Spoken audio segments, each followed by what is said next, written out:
Intercession എന്ന് പറയുന്നത് നമ്മൾ മലയാളത്തിൽ ഉദ്ദേശിക്കുന്ന മധ്യസ്ഥത എന്നാണ്.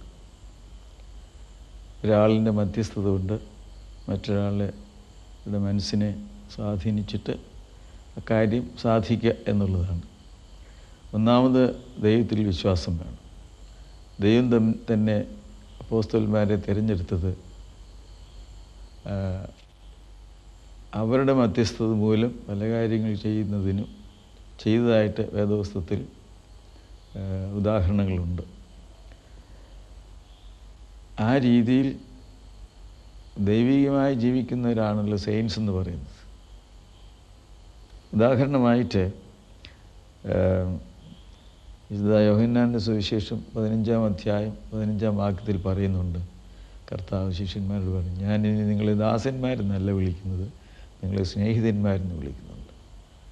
എന്തുകൊണ്ടെന്നാൽ പിതാവിൽ ഞാൻ കേട്ടതെല്ലാം നിങ്ങളോട് അറിയിച്ചിരിക്കുന്നതുകൊണ്ട്. അങ്ങനെ അവരെ അറിയിച്ചിട്ട് അവർക്കൊരു സ്ഥാനവും കൊടുത്തിട്ടുണ്ട്. നിങ്ങൾ ഇനിയും രണ്ടാമത്തെ വരവെങ്കിൽ 12 പേരും 12 സിംഹാസനങ്ങളിലിരുന്ന് ഇസ്രായേൽ ഗോത്രം 12നെയും ന്യായം വിധിക്കും. ഇതിനേക്കാൾ കൂടുതലായിട്ട് ഒരധികാരം അവർക്ക് കിട്ടാനില്ല. ഒരു മനുഷ്യരാണെങ്കിലും അവർക്ക് കൊടുത്തിരിക്കുന്ന അധികാരം അധികാരമാണ്. അതുപോലെ തന്നെ അധികാരങ്ങളൊന്നും ആ പിന്തുടർച്ചയിൽ ഇങ്ങോട്ട് ഈ ദൈവത്തോട് കൂടുതൽ അടുക്കുന്നവർക്ക് ചില അധികാരങ്ങളൊക്കെ കൊടുക്കുന്നുണ്ട്. അപ്പോസ്തലന്മാരുടെ ആ അധികാരത്തെക്കുറിച്ച് ഈ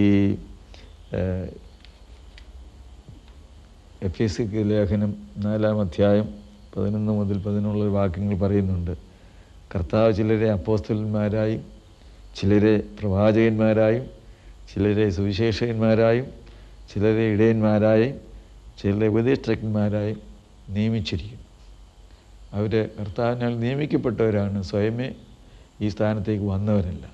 ആ നിയമിക്കപ്പെട്ട ആളുകൾക്ക് കർത്താവ് തന്നെ കൊടുത്തിട്ടുള്ള അധികാരങ്ങളും ഈ വാക്കുകളിൽ നിന്ന് വ്യക്തമാണ്. അത് വിവരിക്കുന്നില്ല, നമുക്ക് മനസ്സിലാക്കാൻ മാത്രമേ ഉള്ളൂ. അപ്രകാരം സഭയിൽ നിയമിക്കപ്പെട്ട, ദൈവത്താൽ നിയമിക്കപ്പെട്ട ഒരാൾ തന്നെയാണ് പരിശുദ്ധ പരിമല തിരുമേനി.